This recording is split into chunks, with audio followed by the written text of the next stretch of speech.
മരണ വീട്ടിൽ പോയിരുന്ന് നിലവിളിച്ച് കരയുന്ന പെങ്ങള് മഗ്‌രിബ് കഴിഞ്ഞാൽ സീരിയലിന്റെ മുന്നിലിരുന്ന് തേങ്ങുന്ന ഉമ്മ. എന്റെ ചെറുപ്പക്കാരാ, ജീവിതത്തിൽ രോഗങ്ങൾ വരുമ്പോൾ, വേദനകൾ വരുമ്പോൾ, കടങ്ങൾ വരുമ്പോൾ, പ്രയാസങ്ങൾ വരുമ്പോ നിലവിളിക്കുന്നവന് എന്തിനാടാ നീ നിലവിളിക്കുന്നത്? വിളിച്ചിട്ട് നിനക്കെന്ത് കിട്ടാനാ? ആ കരച്ചിൽ കൊണ്ട് നിനക്ക് പ്രയോജനമില്ലല്ലോ. കരയേണ്ടത് അപ്പോഴല്ലടാ. അല്ലാഹുവിന്റെ മുന്നിൽ ചെയ്തു പോയ പാപങ്ങൾ മുഴുവനും ഏറ്റുപറന്നുകൊണ്ട് നിനക്കൊന്ന് കരയാൻ കഴിയുമോ? കാരണം അല്ലാഹുവിന്റെ നരകമുണ്ടല്ലോ, അത് ഭയാനകമാണടാ ചെറുപ്പക്കാരാ. അതാ നരകത്തെ കുറിച്ച് ഭയന്നതിന്റെ പേരിലാണ് മുഖറബുൽ അംലാഖ് മലക്ക് ജിബ്രീൽ അലൈഹിസ്സലാം അവിടുന്ന് കരഞ്ഞത്. ആ നരകത്തെ ഭയന്നതിന്റെ പേരിലാണ്.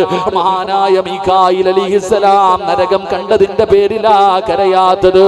ഇസ്രാ മിഅ്റാജ് കടന്നു വരുമല്ലോ മഹാനായ നബി മുഹമ്മദ് മുസ്തഫ സല്ലല്ലാഹു അലൈഹി വസല്ലമ തങ്ങള് സുബ്ഹാനല്ലദീ അസ്റാ ബിഅബ്ദിഹി ലൈലൻ മിനൽ മസ്ജിദിൽ ഹറാം. ഇസ്രാ മിഅ്റാജ് എന്ന് പറയുന്ന അത്ഭുതകരമായ യാത്ര നടന്ന ദിവസമുണ്ടല്ലോ. അല്ലാഹുവിന്റെ പ്രവാചകൻ ബൈത്തുൽ മുഖദ്ദസിൽ നിന്ന് ഏഴാകാശം കടന്ന് പടച്ച റബ്ബിന്റെ ദർബാറിലേക്ക് കടന്നു പോകുമ്പോൾ ആകാശത്തിന്റെ കവാടങ്ങളിൽ മുഴുവനും മലക്കുകൾ ഇങ്ങനെ കാത്തു നിൽക്കുകയാണ്. അല്ലാഹുവിന്റെ റസൂലിനെ കാണുമ്പോ മലക്കുകൾ എല്ലാവരും പുഞ്ചിരിക്കുന്ന മുഖത്തോടെ അവിടെ നിന്ന് സ്വീകരിക്കുകയാ. എല്ലാവർക്കും വലിയ സന്തോഷമാണ്. ആകാശ ലോകത്ത് കാണുന്ന എല്ലാവരും വല്ലാത്ത സന്തോഷത്തിലാ. എല്ലാവരും ചിരിക്കുന്നുണ്ട്, എല്ലാവരും മുത്തുനബിയെ നോക്കുന്നുണ്ട്, എല്ലാവരും വളരെ സന്തോഷത്തിലാണ്. പക്ഷേ അല്ലാഹുവിന്റെ റസൂൽ നോക്കുമ്പോ ഒരാള് മാത്രം തല ഉയർത്തുന്നില്ല, ഒരു മലക്ക് ചിരിക്കുന്നില്ല, ഒന്ന് തല ഉയർത്തി നോക്കുന്നില്ല. ഒരു മലക്ക് അങ്ങോട്ടും ഇങ്ങോട്ടും ഇങ്ങനെ നടക്കുകയാണ്. അല്ലാഹുവിന്റെ പ്രവാചകൻ അത്ഭുതമായി അവിടുന്ന് ചോദിക്കുന്നു, ജിബ്രീലേ, ആരാണ് ജിബ്രീല്? ആ കാണുന്ന മലക്കാരാണ് ജിബ്രീൽ. യാ റസൂലല്ലാഹ്, അത് മാലിക് എന്ന മലക്കാണ് നബിയേ. അത് മാലിക് എന്ന് പറയുന്ന മലക്കാട്.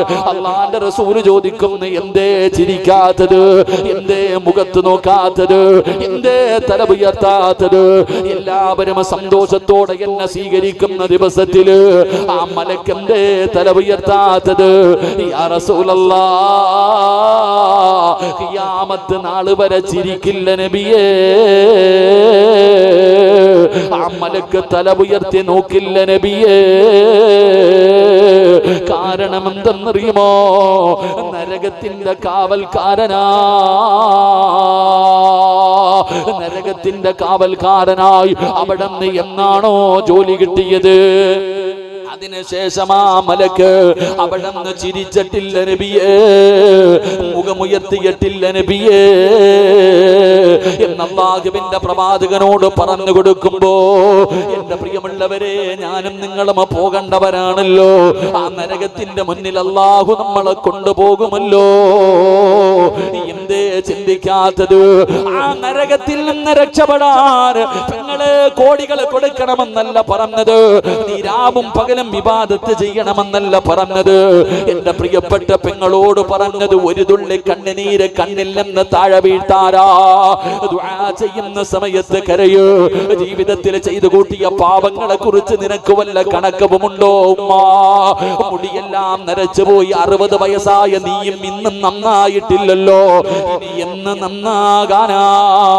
എത്ര കുഞ്ഞുങ്ങളുടെ മയ്യത്ത് കണ്ടു. നിന്നെക്കാലം പ്രായം കുറഞ്ഞവരുടെ മയ്യത്ത് കുളിപ്പിച്ചവളല്ലേ നീ? എന്നിട്ടും എന്തേ നിനക്കൊന്നും മരണത്തെ കുറിച്ച് ഓർമ്മയില്ലാത്തത്?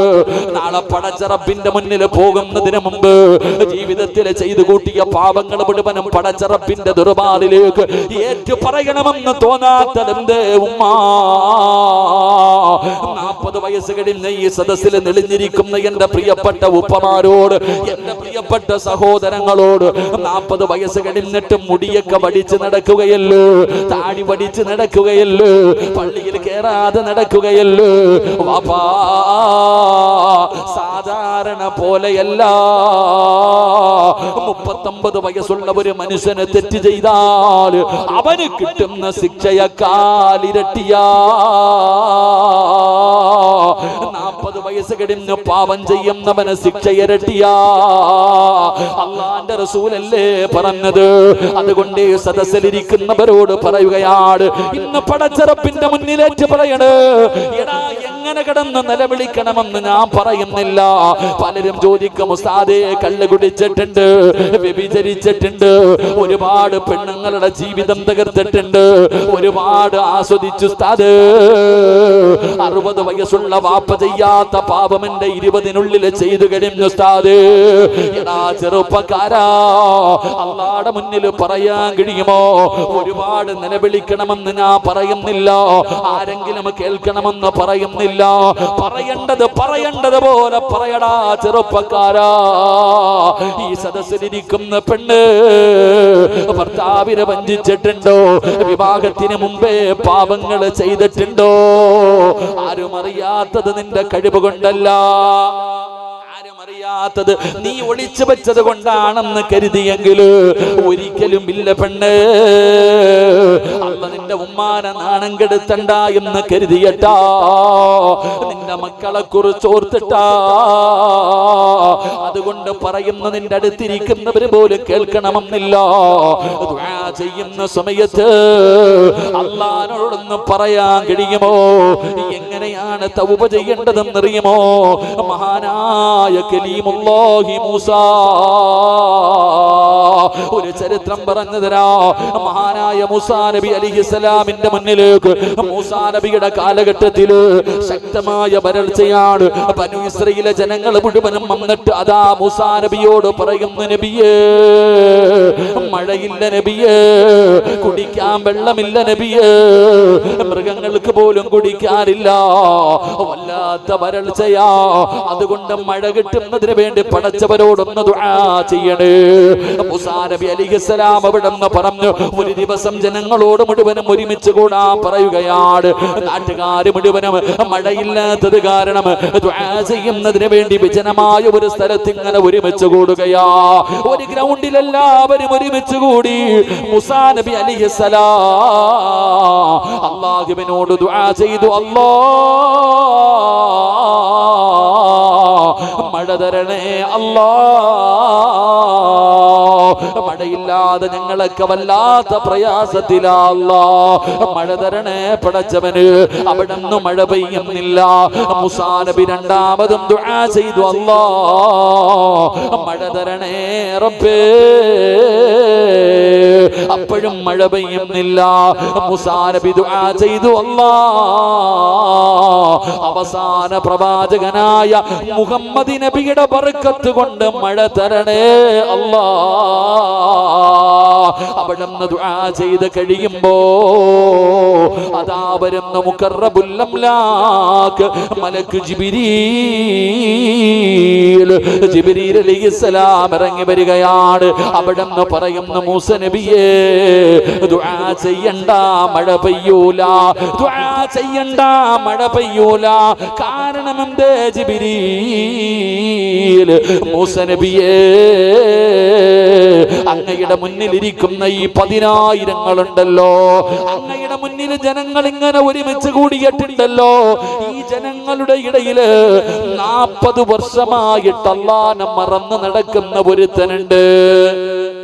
40 വർഷമായിട്ട് അല്ലാഹനെ ധിക്കരിച്ച് നടക്കുന്ന ഒരു അഹങ്കാരിയുണ്ട്. അല്ലാഹുവേ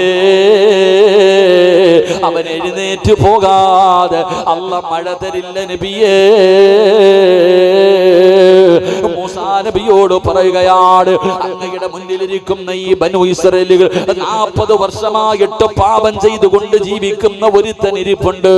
അവനോട് എഴുന്നേറ്റ് പോകാൻ പറ, ഇല്ലാതെ റബ്ബ് മഴ തരൂല. അവന് പോയിട്ട് ദുആ ചെയ്യ് നബിയേ. മൂസാ നബി അലൈഹിസ്സലാം അവിടുന്ന് ജനങ്ങളോട് പറയുകയാ,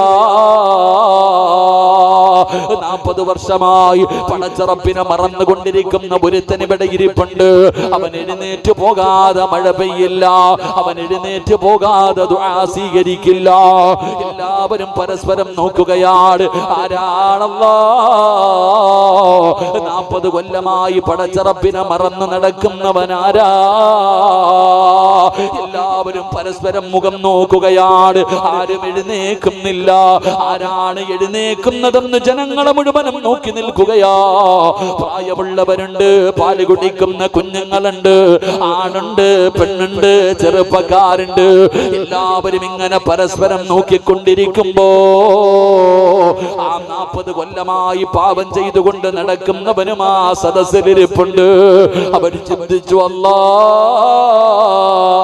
ഇത് പറയുന്നത് എന്നെ കുറിച്ചാണല്ലോ അല്ലാ.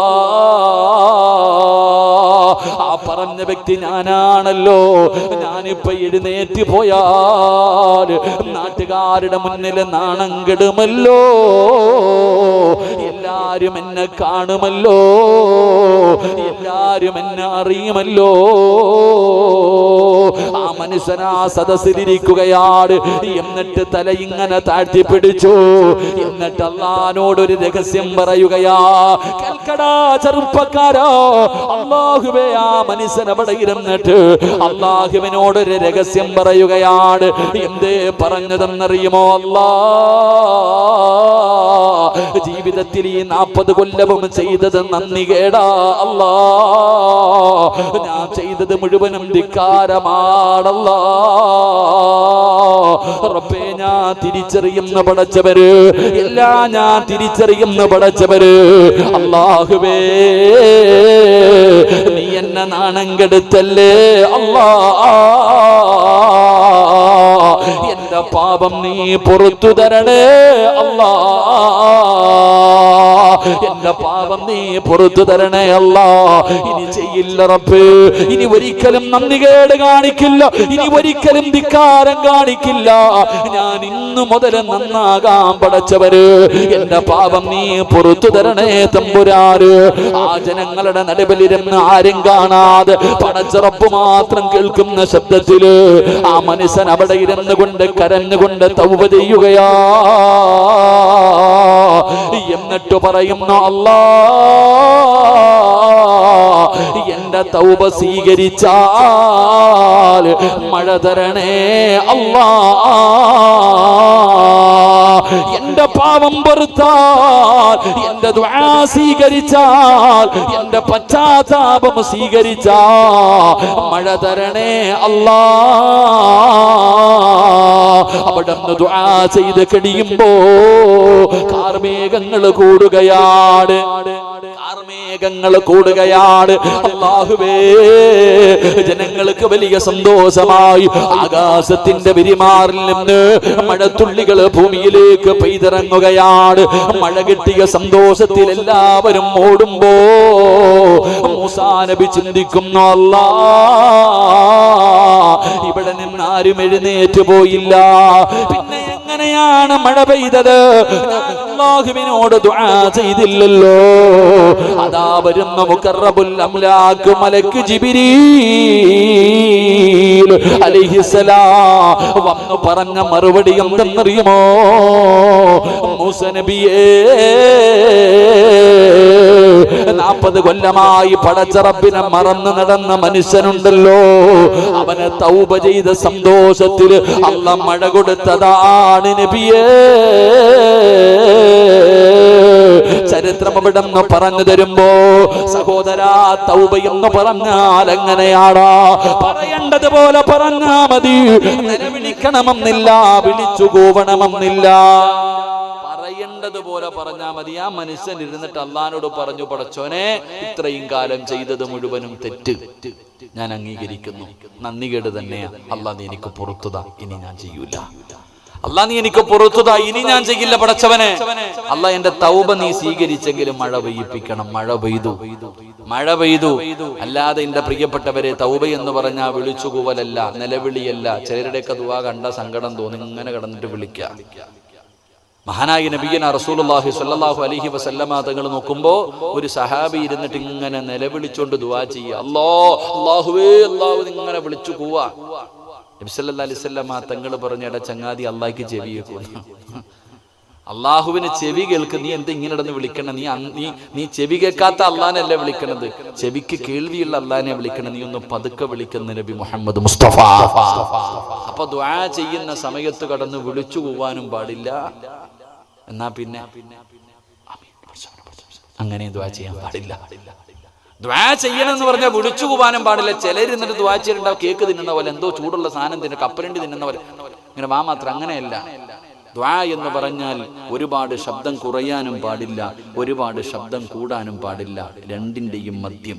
ശബ്ദം കൂടിയാലും ശബ്ദം കുറഞ്ഞാലും ഇഖ്ലാസ് നഷ്ടപ്പെട്ടു പോകും. അല്ലാഹു ഈമാൻ തരുമാറാകട്ടെ.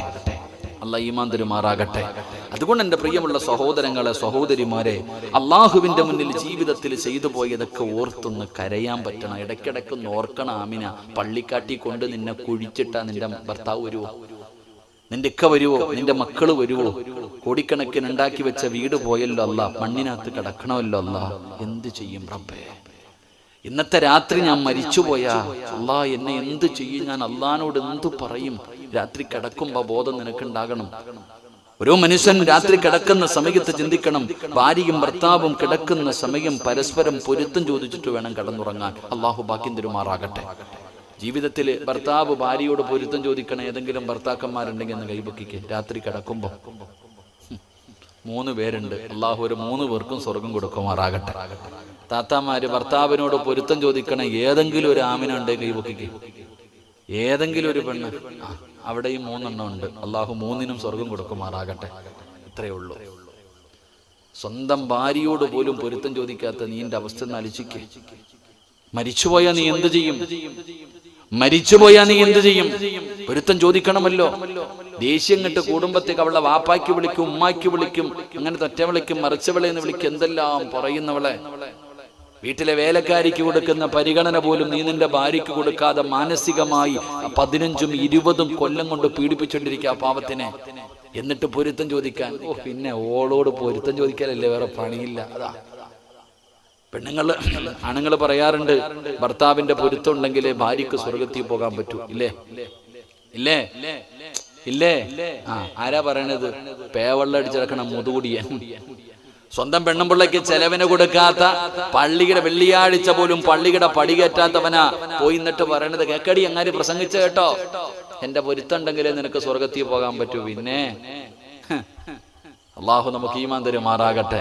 താത്ത, നിന്റെ ഭർത്താവിന്റെ പൊരുത്തം ഉണ്ടെങ്കിലേ നിനക്ക് സ്വർഗത്തിൽ പോകാൻ പറ്റൂ. പക്ഷെ ഓന് പോണമെങ്കിൽ നിന്റെ പൊരുത്തവും വേണം. അല്ലാ എന്താ ഒരു പാലം മാത്രമില്ലല്ലോ. ഒരു പാല വിട്ട് അങ്ങോട്ടും ഇങ്ങോട്ടും പോണമല്ലോ. നാട് മുഴുവനും കയറി പെണ്ണ് കെട്ടിയിട്ടുണ്ട്, 2-3 എണ്ണത്തിനെ കെട്ടിയിട്ടുണ്ട്. അങ്ങനെ കെട്ടിയിട്ടിട്ട് വല്ലപ്പോഴും പോവാ, അസ്സലാമു അലൈക്കും, 2 കിലോ അരിയും 1 കിലോ പഞ്ചാരയായിട്ട് പോയിട്ട് തലയും കാണിച്ചിട്ട് വരുന്ന മഹാന്മാർ. ഒരു സഹോദരി വിളിച്ചിട്ട് കരയ, ഉസ്താദേ ഇന്നത്തെ വയലിൽ നിങ്ങൾ പ്രസംഗിക്കണം കേട്ടാ, ഇന്നത്തെ വയലിൽ നിങ്ങൾ പ്രസംഗിക്കണം. ഞാൻ 7 മാസം ഗർഭിണിയാ. എനിക്ക് 3.5 വയസ്സുള്ള ഒരു മകളുണ്ട്. പനി പിടിച്ച് കിടന്നിട്ട് ഒരു 500 രൂപ ഹോസ്പിറ്റലിൽ കൊണ്ടുപോകാൻ തരുന്നില്ല. അവനാ ഇവിടെ കാരുണ്യ പ്രവർത്തനത്തിന് മുമ്പന്തി നിൽക്കണേന്നൊന്ന് പറഞ്ഞേക്കാൻ. 4 ചൂക്ക് ചങ്ങായി, നാട്ടുകാർക്ക് മുഴുവനും കൊടുക്കാൻ നടക്കുന്നവൻ സ്വന്തം ഭാര്യയ്ക്ക്, സ്വന്തം മകൾക്ക്, 3.5 വയസ്സുള്ള മകൾക്ക് പനി പിടിച്ച് കിടന്നിട്ട് ഒരു മരുന്ന് വാങ്ങാൻ പൈസ എടുക്കാത്തവനാ നാട്ടുകാർക്ക് നന്നാക്കാൻ നടക്കുന്നത്. അള്ളാഹു അവനെ ഹിദായത്തോട് അനുഗ്രഹിക്കുമാറാകട്ടെ. 4 ചുക്ക് നാട് മുഴുവനും കിട്ടിയടക്കാം. എന്റെ പെങ്ങളെ, നിന്റെ ഭർത്താവിന്റെ പൊരുത്തുണ്ടെങ്കിൽ നിനക്കും സ്വർഗത്തിൽ പോകാം. തിരിച്ചും അങ്ങനെയൊക്കെ തന്നെയാണ്. അള്ളാഹു നമുക്ക് ഈമാൻ തരുമാറാകട്ടെ. അള്ളാഹ് ഈമാൻ തരുമാറാകട്ടെ. അതിനൊക്കെ എവിടെ സമയം? അതൊന്നും പറയരുത്. കുടുംബജീവിതം അങ്ങനെയുള്ള കാര്യങ്ങളെ കുറിച്ച് പറയുന്നത് തന്നെ എല്ലാവർക്കും കുടുംബ വഴക്കുകളും ബഹളങ്ങളൊക്കെ വല്ലാതെ വർദ്ധിച്ചുകൊണ്ടിരിക്കുക. തല്ലും തല്ലും എന്തെല്ലാം വിഷയങ്ങൾ. ഇന്നത്തെ പെൺകുട്ടികളുടെ ജീവിതമൊക്കെ വളരെ പ്രയാസകരമായ രീതിയിൽ കുടുംബജീവിതത്തിന്റെ മഹത്വവും പവിത്രതയും നമ്മളിൽ പലരും മനസ്സിലാക്കുന്നില്ല എന്നുള്ളതാ. അള്ളാഹു നമുക്ക് സമാധാനമുള്ള ഒരു ജീവിതം നൽകി അനുഗ്രഹിക്കുമാറാകട്ടെ. ആമീൻ പറ. നാട്ടുകാര് നീ നല്ലവനാന്ന് പറയും, നാട്ടുകാരും നീ വലിയ മഹാനാണെന്ന് പറയും. പക്ഷെ നാട്ടുകാര് പറയുന്നതിലല്ല കാര്യം. ആര് പറയണം? നാട്ടുകാര് നീ വലിയവനെ സ്റ്റേജിൽ കയറ്റി ഇരുത്തിട്ട് പറയും വലിയ മഹാന, കോടികളോ ലക്ഷങ്ങളോ പള്ളിക്ക് കൊടുക്കും, മറ്റേത് കൊടുക്കും, മറിച്ചത് കൊടുക്കും, വലിയ മഹാന എന്നൊക്കെ പറയും. അതിലൊന്നും കാര്യമില്ല. ആര് പറയണം നീ മഹാനാണെന്ന്? അല്ല പറയണത്. പിന്നെ ആര് പറയണം? നിന്റെ ഭാര്യ പറയണം. നിന്റെ ഭാര്യക്ക് മാർക്ക്, നിന്റെ ഭർത്താവിന് ഭാര്യ മാർക്കിടുന്നത്. ആമിന പറയണം നീ നല്ലവനാണ്. കാരണം നിന്റെ രഹസ്യവും പരസ്യവും എല്ലാം അറിയുന്നത് ആമിനായിക്കല്ലേ. നിന്റെ സർവ്വകാര്യങ്ങളും അറിയുന്നത് നിന്റെ ഭാര്യക്ക.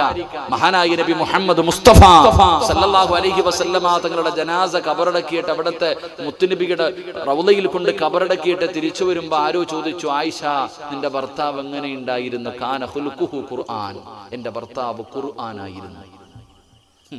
നിന്നെ കാണാൻ പെണ്ണുപിള്ള പറയും, മനുഷ്യൻ പോയി കിട്ടിയല്ലോ, അൽഹംദുലില്ലാ. അതാ പോയി കിട്ടിയല്ലോ. ചില പെണ്ണുങ്ങൾക്ക് ഭർത്താവ് വീട്ടിലേക്ക് വരുന്നു എന്ന് പറയുമ്പോ തന്നെ ടെൻഷനാ. ഗൾഫിൽ നിന്ന് വരുന്നെന്ന് വിളിച്ചു പറയുമ്പോഴേ, പണ്ടങ്ങനെയല്ല സന്തോഷമായിരുന്നു, ഇപ്പൊ വരുന്നെന്ന് പറയുമ്പോ തന്നെ ടെൻഷനാ. പിന്നെ ചില ചെറുപ്പക്കാർക്ക് വീട്ടിലോട്ട് പോകുന്ന കാര്യം പറയുമ്പോ തന്നെ ടെൻഷനാ. അള്ളാഹു ഈമാൻ തരുമാറാകട്ടെ. അള്ളാഹു നമുക്ക് നല്ല ജീവിതം തരുമാറാകട്ടെ. അതിന്റെ കാരണം എന്തെന്നറിയോ? ചെറുപ്പക്കാർ ചോദിക്കുക, എന്തിനാ ഉസ്താദെ പെണ്ണ് കെട്ടണേ? എന്തിനാണ് മക്കളെ പെണ്ണ് കെട്ടണേ? എന്തിനാ പെണ്ണ് കെട്ടണേ? നല്ല കുടുംബജീവിതം നയിക്കാം. പിന്നെ വേറെന്താ?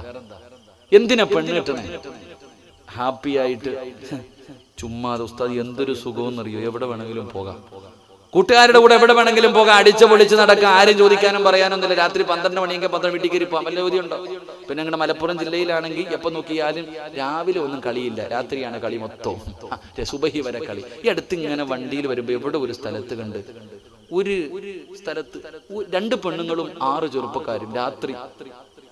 അതിന്റെ പേരെന്താപ്പാ?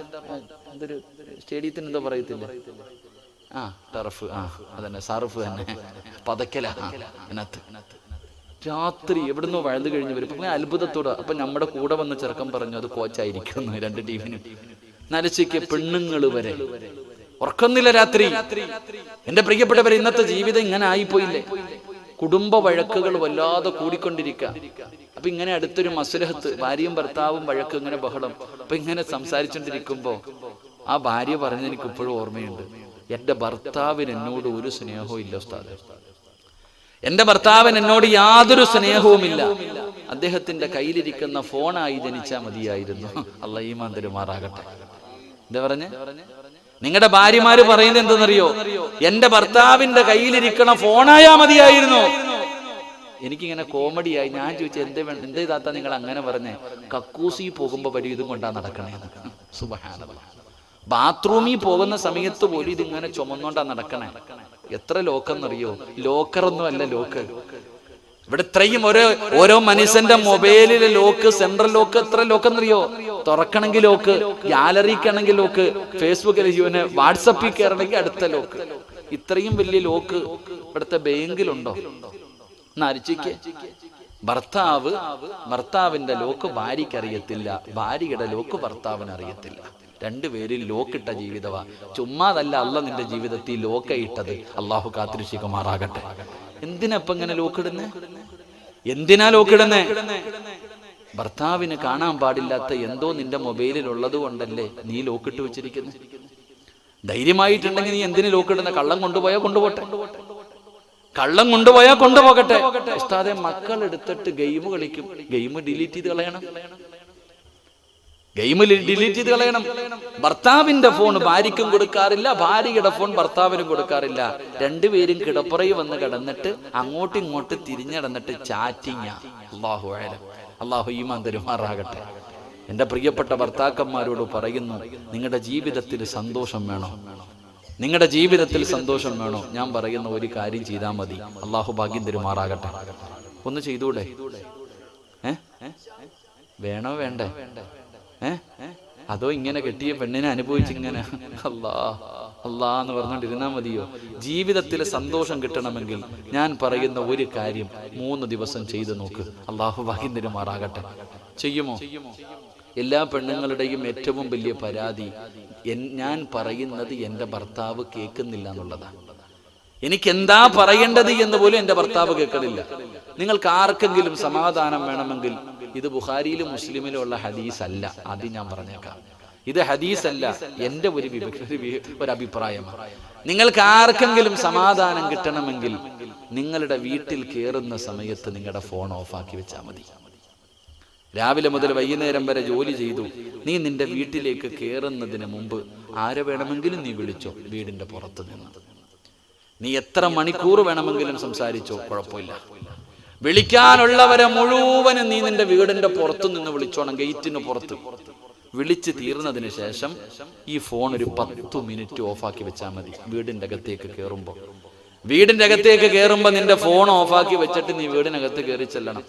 ഭാര്യ അവിടെ നിൽക്കുന്നുണ്ടാകും. ഇക്ക കുളിക്കാൻ വെള്ളം എടുക്കട്ടെ, വേണ്ട. ഭക്ഷണം എടുക്കട്ടെ, വേണ്ട. ഡ്രസ്സ് എടുക്കട്ടെ, വേണ്ട. നീങ്ങി വാ, ഇവിടെ ഇരിക്കുക. 2 മിനിറ്റ് എൻ്റെ അടുത്തിരിക്കുക. നിനക്ക് സുഖമാണോ? നീ ഭക്ഷണം കഴിച്ചോ? ഇത് മതി. ഒരു 10 മിനിറ്റ്, അതും 10 മിനിറ്റ് ഇരിക്കണ്ട. ഈ സാധനം ഓഫാക്കി വെച്ചിട്ട് നിന്റെ ഐഷായെ വിളിച്ച് അടുത്തിരുത്തിയിട്ട്, മോളെ നിനക്ക് സുഖമാണോ എന്ന് ചോദിച്ചാൽ മതി. നീ വല്ലതും കഴിച്ചോ? അൽഹംദുലില്ലാ സുഖമല്ലേ, എന്തുണ്ട് വിശേഷം? ഈ 3 വാചകം മതി. നിന്റെ ഭാര്യയുടെ മുഖത്ത് നോക്ക്. ഈ 3 വാക്കുകൾ നീ ചോദിക്കണം. എന്നിട്ട് നിന്റെ ഭാര്യയുടെ മുഖത്ത് നോക്കണം. ഇടി വെട്ടിയതുപോലെ ഇരിക്കും അവള്. കാരണം എന്തേ? ലോകത്ത് ആദ്യത്തെ സംഭവം. ഇന്ന് വരെ കെട്ടിയാന്നത് പോലും ചോദിച്ചിട്ടില്ല, കല്യാണം കഴിഞ്ഞതിന്റെ അന്ന് പോലും ചോദിച്ചിട്ടില്ല. എന്റെ ഭർത്താവ് 25 കൊല്ലത്തിന് ശേഷം എന്നോട് ചോദിക്കാൻ, എനിക്ക് സുഖമാണോ, ഞാൻ ഭക്ഷണം കഴിച്ചോ, എന്താ റാഹത്തല്ലേ, അൽഹംദുലില്ലാ. ആ 10 മിനിറ്റ് നീ ഓഫാക്കി വെച്ചിട്ട് രാത്രി മുഴുവനും ഇതിനകത്ത് കുത്തിയാലും നിന്റെ പെണ്ണുമ്പിള്ള ഒന്നും പറയില്ല. അന്ന് രാത്രി മുഴുവനും നീ മൊബൈലും കൊണ്ട് നടന്നാലും നിന്റെ ഭാര്യ ഒന്നും പറയില്ല. കാരണം അൽഹംദുലില്ലാ അവൾക്ക് സമാധാനമായി. അങ്ങനെ ഒരു 5 മിനിറ്റ് നമ്മുടെ വീട്ടിൽ ഇല്ലാത്തത് കൊണ്ടാ ഇന്നും ജീവിതം ഇങ്ങനെ തമ്മിത്തല്ലി തീർക്കുന്നത്. അള്ളാഹു കാത്തിരക്ഷിക്കുമാറാകട്ടെ, ഇൻഷാ അല്ലാഹ്. അള്ളാഹു ഭാഗ്യം തരുമാറാകട്ടെ. നല്ല കാര്യല്ലേ? ഒന്ന് ചെയ്തു നോക്കിക്കൂടെ? ഒന്ന് കൈവക്കിക്കേ, ചെയ്യാന്നുള്ളവര്. ഇൻഷാ അല്ലാഹ്. എന്റെ ഫോൺ എങ്ങനെ താഴ്ത്തി വെക്കും ഉസ്താദെ? 1 മിനിറ്റ് ഓഫാക്കാൻ പറ്റൂലല്ലോ അല്ലേ? 1 മിനിറ്റ്. ഉണ്ണിയൊക്കെ വന്നിട്ടുണ്ടോ? എല്ലാരും ഉണ്ടല്ലോ. ഒരൊറ്റ മിനിറ്റ് എന്റെ ഫോൺ ഓഫാക്കി വെക്കാൻ പറ്റില്ലല്ലോ. സഹോദരി, ഇനി നിനക്കൊരു ഉപദേശമുണ്ട്. നീ എന്തേ ചെയ്യേണ്ടത്? നിന്റെ ഭർത്താവ് നിന്റെ വീട്ടിലേക്ക് കയറി വരുമ്പോ, ജോലി കഴിഞ്ഞ് വരുമ്പോ, നിനക്കറിയാം ജോലിയൊക്കെ കഴിഞ്ഞ് ക്ഷീണിച്ച് കയറി വരാൻ നിന്റെ ഭർത്താവ്. നീ എന്ത് ചെയ്യണം? ഭർത്താവ് വരുന്ന സമയത്ത് വീടിന്റെ വാതിലിൽ ഉണ്ടാകണം. ഒരു ഭാര്യ എന്ന് പറഞ്ഞാൽ രാവിലെ മുതൽ വൈകുന്നേരം വരെ കഷ്ടപ്പെട്ട് ജോലി ചെയ്ത് ശരീരം ക്ഷീണിച്ച് വേദനയോടെ വീട്ടിലേക്ക് കയറി വരുമ്പോ ചിരിക്കുന്ന മുഖത്തോടെ വീടിന്റെ കവാടത്തിൽ ഇങ്ങനെ നിൽക്കണം. ആ വിഷമിച്ച് വീട്ടിലേക്ക് കയറി വരുന്ന ഭർത്താവിനെ ചേർത്തിങ്ങനെ പിടിച്ചിട്ട് തോളി കിടക്കണ ഷാൾ എടുത്തിട്ട് മുഖം ഇങ്ങനെ തുടച്ചു കൊടുത്തിട്ട്, പോട്ടേക്ക, അല്ല ഉണ്ടല്ലോ നമ്മുടെ കൂടെ. ചിരിക്കുന്ന ഒരു മുഖം നിന്റെ ഭർത്താവിന് സമ്മാനിക്കാൻ കഴിഞ്ഞാൽ അയൽവാസിയുടെ ഭാര്യയെ നോക്കാൻ നിന്റെ ഭർത്താവ് പോകില്ല. അല്ലാഹു ഈമാൻ തരുമാറാകട്ടെ. ഏറ്റവും കൂടുതൽ ഒരേ ഒരു ദിവസം നിന്റെ ഭർത്താവ് ജോലി കഴിഞ്ഞ് വീട്ടിലേക്ക് വരുമ്പോ നല്ലതുപോലെ വസ്ത്രം ധരിച്ച്, അതെങ്ങനെ കല്യാണത്തിന് പോകുമ്പോഴല്ലേ നീ ഒരുങ്ങത്തുള്ളൂ. കല്യാണത്തിന് പോകുമ്പോൾ ഒരുങ്ങും. ഭർത്താവ് ജോലി കഴിഞ്ഞ് വീട്ടിലേക്ക് വരുമ്പോൾ സന്തോഷവതിയായി, മനസ്സിൽ എത്ര വേദനയുണ്ടെങ്കിലും ഉള്ളിൽ ഒതുക്കി വെച്ച് ചിരിക്കുന്ന മുഖത്തോടെ ഒന്ന് സ്വീകരിച്ചാൽ മതി. മരിച്ചു കിടക്കുമ്പോൾ ആ ചിരി അള്ളാഹു നിന്റെ മുഖത്ത് നൽകും. അള്ളാഹു ഭാഗ്യം തരുമാറാകട്ടെ, അള്ളാഹ് ഭാഗ്യം നൽകുമാറാകട്ടെ. അപ്പൊ ഞാൻ പറഞ്ഞു വന്നത്, രാത്രി കിടക്കുമ്പോ സ്വന്തം ഭാര്യയോട് പോലും പൊരുത്തം ചോദിക്കാത്ത മഹാന്മാരായി ഈ സദസ്സിൽ ഇന്നു മുതൽ പൊരുത്തം ചോദിക്കണം. നിങ്ങളെല്ലാവരും പരസ്പരം അങ്ങോട്ടും ഇങ്ങോട്ടും പൊരുത്തം ചോദിച്ചിട്ടേ കിടന്നുറങ്ങാവൂ. നിങ്ങളെ അതൊരു ശീലമാക്കിക്കോ. അള്ളാഹുവിന്റെ റസൂൽ അവിടെന്ന് പറയുകയാ, മരണം എപ്പോഴാണ് വരുന്നതെന്നറിയില്ല. തൗബ ചെയ്യാ സമയം കിട്ടണമെന്നില്ല, പൊരുത്തം ചോദിക്കാ സമയം കിട്ടണമെന്നില്ല. അതുകൊണ്ടാണ് അള്ളാഹുവിന്റെ പ്രവാചകൻ അവിടെന്ന് പറഞ്ഞത്, ദുആ ചെയ്യാൻ, പെട്ടെന്നുള്ള മരണങ്ങളെ തൊട്ട് കാക്കണേ അല്ലാഹ്. ചെയ്യാൻ വെറുതെ പറഞ്ഞതല്ല. എന്തിനാണ് ദുആ ചെയ്യാൻ പറഞ്ഞത്? പെട്ടെന്നുള്ള മരണങ്ങളെ തൊട്ട് കാക്കണേ അല്ലാഹ്. കാരണം പെട്ടെന്ന് മരണപ്പെട്ടാൽ തൗബ ചെയ്യാൻ കഴിയണമെന്നില്ല, കടങ്ങളെ കുറിച്ച് പറയാൻ കഴിയണമെന്നില്ല, അക്കടപാടുകളെ കുറിച്ച് അറിയിക്കാൻ കഴിയണമെന്നില്ല. അതുകൊണ്ടാണ് പ്രവാചകൻ അവിടെന്ന് പറഞ്ഞത്, പെട്ടെന്നുള്ള മരണങ്ങളെ തൊട്ട് കാക്കണേ എന്ന് ദുആ ചെയ്യാൻ. അതുകൊണ്ട് എന്റെ പ്രിയപ്പെട്ടവരോട് പറയുകയാണ്, സമയം കിട്ടുമ്പോഴൊക്കെ 1 മിനിറ്റ് നിങ്ങൾ ഇരുന്നെന്ന് കരയട്. ദുആ ചെയ്യുന്ന സമയത്ത് കരയട്. അല്ലാഹുവിന്റെ അദാബുകളെ കുറിച്ച് ഓർത്ത് കരയട്. ഒരു തുള്ളി കണ്ണുനീര് നിങ്ങളുടെ കണ്ണിൽ നിന്ന് താഴെ വീണാൽ ലാ യലിജുന്നാറ ബകാമിൻ ഖസിയത്തില്ലാ. അള്ളാഹുവിന്റെ അദാബുകൾ കൊണ്ട് കിറച്ച ഭയാനകമായ നരകമുണ്ടല്ലോ, ആ നരകത്തിൽ നിന്ന് അള്ളാഹു നിനക്ക് മോചനം തരുമെന്ന് നബി മുഹമ്മദ് മുസ്തഫ സല്ലല്ലാഹു അലൈഹി വസല്ലമ തങ്ങൾ പറയുമ്പോ ഞാൻ ഒരുപാട് വിശദീകരിക്കുന്നില്ല. രണ്ടാമത്തെ വിഭാഗം ഏതെന്നറിയുമോ? സബഅത്തുൻ യുദല്ലുഹുമുല്ലാഹു ഫീ ദില്ലിഹി വറജുലൻ ദക്കറല്ലാഹു ഖാലിയാ. അള്ളാഹുവിന്റെ പ്രവാചകൻ അവിടെന്ന് പറയുന്ന രണ്ടാമത്തെ പ്രതിഫലം എന്താ? പടച്ചവനെ, ഇന്നുച്ചയുരിക്കതാ ഉച്ച സമയത്ത് ഉദിച്ചിരുന്ന സൂര്യനുണ്ടല്ലോ, ഭൂമിയിൽ നിന്ന് 15 ലക്ഷത്തോളം കിലോമീറ്റർ മുകളിലാണ് സൂര്യൻ നിൽക്കുന്നത്. ആ സൂര്യന്റെ ചൂട് പോലും പടച്ചവനെ ഈ സമയത്ത് നമുക്ക് സഹിക്കാൻ പറ്റുന്നില്ല. ശരീരം വിയർക്കുകയാണ്, ശരീരം വിയർക്കുകയാണ്, വല്ലാത്ത പ്രയാസം തോന്നുന്നല്ലോ. എങ്കിലും നാളെ പടച്ചറപ്പിന്റെ പരലോകമുണ്ടല്ലോ. അള്ളാന്റെ കോടതിയെ കുറിച്ച് ചിന്തിക്കാത്തതെന്താ? അള്ളാന്റെ മസ്റയെ കുറിച്ച് ചിന്തിക്കാത്തതെന്താ? പെങ്ങളെ, ചെമ്പിന്റെ തറയാണ് മോളെ. ചെരുപ്പിടാതെ റോഡിലൂടെ പോലും 1 മണിക്ക് 2 മണിക്ക് നടക്കാൻ പറ്റുന്നില്ല. കാരണം വല്ലാത്ത ചൂടല്ലേ. പിന്നെ എങ്ങനാ പെങ്ങള്? ശരീരത്തിലൊരു നൂൽബന്ധം പോലുമില്ലല്ലോ, ഒരു വസ്ത്രവുമില്ലാതെ ചെരുപ്പില്ലാതെ നഗ്നരായിട്ട് നാളെ ചെമ്പിന്റെ തറയിൽ ഇങ്ങനെ നിൽക്കുകയാ. അല്ലാ, ഒരു ചാണ് മുകളില് ലക്ഷക്കണക്കിന് കിലോമീറ്ററുകളിൽ മുകളിൽ നിൽക്കുന്ന പടച്ചറപ്പിന്റെ സൂര്യനുണ്ടല്ലോ, അന്നൊരു ചാട് മുകളിൽ വരികയാ. ആ ദിവസത്തെ കുറിച്ച് നിനക്കെന്തേ ഓർമ്മ വരാത്തത്? പെങ്ങളെ, നീ പ്രസവിച്ചവളാണല്ലോ, പ്രസവ വേദനയ്ക്ക് മരണവേദനയാണെന്ന് പറയുന്നവളാണല്ലോ. ഒരിക്കലും പ്രസവത്തിന് മരണവേദനയല്ല, പ്രസവത്തിന് മരണവേദനയല്ല. മരണവേദനയുടെ ഒരംശം മാത്രമാണ് പ്രസവ വേദന. അല്ലാ,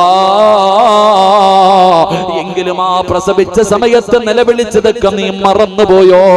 ആ വേദനയെ കുറിച്ച് പറയുമ്പോ നിന്റെ കണ്ണ് നിറയുന്നുണ്ടല്ലോ. അതേ ഭയാനകമാണ്. അതാണ് നിങ്ങൾക്ക് പറഞ്ഞാൽ അറിയില്ലെന്ന് പറയുന്ന പെണ്ണ്. അല്ലാഹുവിന്റെ റസൂല് പറയുകയാണ്, പടച്ചറപ്പിന്റെ പരലോകമുണ്ടല്ലോ, അന്ന് പൂർണ്ണ ഗർഭിണിയായ ഒരു ഗർഭിണിയായ പെണ്ണ് നാളെ പടച്ചറപ്പിന്റെ മസറയിൽ നിന്നാൽ, അല്ലാഹുവിന്റെ കോടതിയിൽ ഒരു ഗർഭിണിയായ പെണ്ണ് നിന്നാൽ അവള് അറിയാതെ പ്രസവിച്ചു പോകുമായിഷാ. അവള് പ്രസവ വേദന അറിയില്ല, അവൾ അറിയില്ല പെങ്ങള്. പേടിച്ച് വരച്ചുകൊണ്ട് നിൽക്കുന്ന സമയം അറിയാതെ പ്രസവിച്ചു പോകും, അറിയാതെ പ്രസവിച്ചു പോകും. നീ മരണവേദന എന്ന് പറഞ്ഞ വേദനയാ പെണ്ണറിയുകയില്ല. അല്ലാഹുവേ, നീ ആ ദിവസത്തെ കുറിച്ചൊന്ന് ഓർത്ത് നോക്ക്. ഒരു പെണ്ണറിയാതെ പ്രസവിച്ചു പോകുന്ന ദിവസം അല്ലാഹുവേ, ജനങ്ങൾ കിടന്ന് നിലവിളിക്കുകയാ. യാ വൈലതാ, യാ ഖസ്റതാ, എന്റെ നാശമേ, എന്റെ നാശമേ എന്ന് പറഞ്ഞുകൊണ്ട് ജനങ്ങൾ മുഴുവനും നിലവിളിക്കുന്ന ദിവസമുണ്ടല്ലോ. അല്ലാഹുവേ, ഒരേ ഒരു തണലേ ഉള്ളൂ, ഒരേ ഒരു തണലേ ഉള്ളൂ. അല്ലാഹുവിന്റെ പരലോകത്ത് പടച്ചറബിന്റെ അർശിന്റെ താഴെയല്ലാതെ ഒരു തണലില്ലടാ ചെറുപ്പക്കാരാ. അന്നത്തെ ദിവസത്തെ കുറിച്ച് നിനക്കറിയുമോ? പടച്ചറബേ, ചൂടുള്ള നാളുണ്ട്, ഖിയാമം നാളാ. ചുരുക്കി പറഞ്ഞാൽ എന്തു ഹാലാ ചൂളാ. വൻദോശ വണ്ടിയുമായി വരുന്നേ കാളാ. ക്ഷീണത്തിനാ ലൊലിക്കുന്നതാണേളാ. സുഹൃത്തുക്കളെ, തിളയ്ക്കുന്നതാണേ മൂള, അമലൊന്നുമില്ല തങ്ങു ചെന്നാൽ കോള.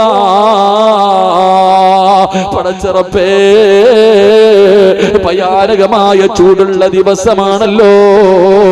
ഈ മണ്ണിൽ നിന്നെടുക്കുന്ന കല്ലുണ്ടല്ലോ, കട്ടയുണ്ടല്ലോ, പടച്ചവനെ അത് പഠിപ്പിക്കുമല്ലോ. ചൂളയിൽ കൊണ്ടുവച്ചിട്ട് പച്ചവറവ് വെട്ടിയിട്ട് കത്തിച്ചിട്ട് ആ കല്ലിങ്ങനെ ചുമപ്പിക്കുന്ന ചൂളയുണ്ടല്ലോ, അതൊന്നും ഒന്നുമല്ല വാപ്പാ. അതാ ചുമട് വലിച്ചു കൊണ്ടുവരുന്ന കാളയെ കണ്ടിട്ടുണ്ടോ? വലിച്ചു കൊണ്ടുവരുന്ന കാള വായിൽ നിന്ന് പതയും നൊരയും ഇങ്ങനെ ഒഴുകുകയാണ്. ഇതുപോലെയാണ് നാളെ മനുഷ്യർ ഇവിടെ കിടന്നു വരുന്നത്. അല്ലാ, വീട്ടിലെ ചോറ് വെക്കുന്ന സമയത്ത് അരി കിടന്ന് തിളയ്ക്കുമല്ലോ, തിളച്ചും മറിയുമല്ലോ. റസൂലുള്ള പറയുകയാ, ഈ തലയ്ക്ക് ഒട്ടിക്കകത്ത് കിടക്കുന്ന തലച്ചോറുണ്ടല്ലോ, നിന്റെ മൂളയുണ്ടല്ലോ പെണ്ണ്, ഈ തലമൂളയുണ്ടല്ലോ, ഇത് തിളച്ചട്ടിങ്ങനെ മറിയുകയാ. തലച്ചോറ് മുഖത്തുകൂടെ ഒലിച്ചിറങ്ങുകയാ. അല്ലാ, വിയർപ്പ് താഴൂല, വിയർപ്പ് താഴൂല. അതാ മനുഷ്യൻ ചെയ്ത പാപത്തിനനുസരിച്ചവന്റെ വിയർപ്പുണ്ടല്ലോ, അവന്റെ കാലിന്റെ ഭാഗത്ത് ഇങ്ങനെ കൂടുകയാണ്. പടച്ചവനെ, മുട്ടുവര്, അരവര്, നെഞ്ചുവര്, കഴുത്തുവര് ജനങ്ങൾ വിയർപ്പിന്റെ അകത്ത് മുങ്ങിത്താടുന്ന ദിവസമാ. പെങ്ങളെ, ജനങ്ങൾ പറയുന്നത് എന്തെന്നറിയോ? ആ ദിവസത്തിന്റെ ഭയാനകത നിനക്ക് മനസ്സിലാകണമെങ്കിൽ, എടാ, ഇന്ന് നരകം പറഞ്ഞിട്ട് നിന്നെ ഭയപ്പെടുത്തുന്നല്ലോ, നരകത്തെ കുറിച്ച് ഉസ്താദന്മാര് പറഞ്ഞു തന്നിട്ടുണ്ടല്ലോ. എങ്കിൽ നാളെ പരലോകത്ത് നിൽക്കുമ്പോ ജനങ്ങൾ പറയുന്നത് എന്തെന്നറിയുമോ? അല്ലാ, നരകത്തിലാണെങ്കിൽ നരകത്തില് നരകം തന്നാലും കുഴപ്പമില്ല, അല്ലാ, ഞങ്ങളെ നരകത്തിലിട്ടാലും കുഴപ്പമില്ല, അല്ലാ, ഇവിടെ നിൽക്കാൻ വയ്യ റബ്ബേ എന്ന് നിലവിളിക്കുന്ന ഒരു ദിവസമുണ്ട് മോനെ. അന്നാണ് നീ താലോലിച്ച് നടക്കുന്ന നിന്റെ പൊന്നാര മക്കളുണ്ടല്ലോ, ആ ചെമ്പിന്റെ തറയിൽ നിന്നിട്ട് കാല് പൊള്ളുമ്പോ മക്കള് പറയുന്നു, അല്ലാ, ചെമ്പിന്റെ തറയിൽ നിന്നിട്ട് കാല് പൊള്ളുന്നു, അല്ലാ, എന്റെ ഉമ്മാനവൊന്നും മലത്തി കടത്തി താ അല്ലാ, എന്നെക്ക് പാല് തന്നു വളർത്തിയ എന്റെ ഉമ്മാടെ നെഞ്ചിലൊന്ന് ഞാൻ കേറി നിൽക്കട്ടെ റബ്ബേ എന്ന് നിന്റെ പൊന്നാര മക്കള് പറയുന്ന ദിവസമാ. ഒരാളും നിന്നെ തിരിഞ്ഞു നോക്കില്ല.